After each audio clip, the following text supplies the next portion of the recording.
People always ask me, when did you find out you were adopted? I always say the same thing. I don't know, I just did. It was kind of obvious.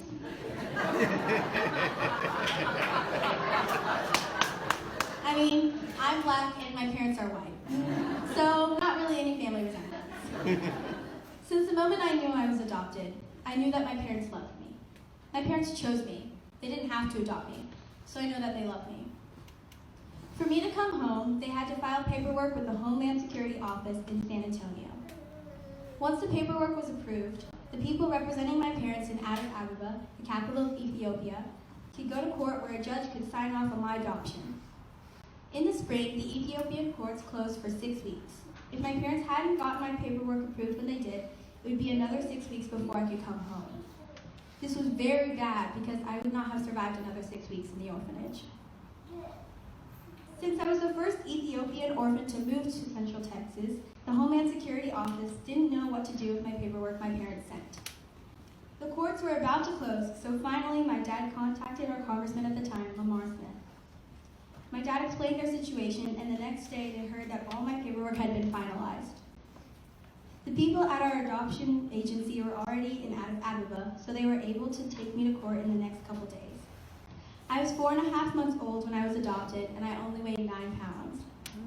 My parents saved my life before I even met them, and I will always be grateful for that. I love them so much, and I know they love me too, maybe even more. As for my brothers, John and Jay, I knew we were family when we had our first fight. I knew this because siblings argue, so when we argued, still do, it was like I was really their sister, and they were really my brothers.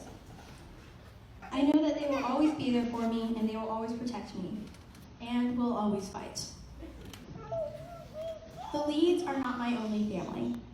When I was old enough to understand the whole I was adopted thing, the first thing I wondered about was my biological parents and family. At first I was sad, that I would probably never get to meet them, and how they were most likely dead, and then I was mad. I was mad that they gave me up, that they probably never want to meet me. I made all these excuses up in my head. I went back and forth with, I love them, I hate them, I love them, I hate them. Just thinking about it makes my head hurt.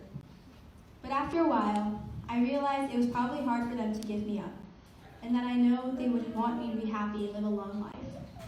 I realized what they did for me wasn't selfish, it was selfless.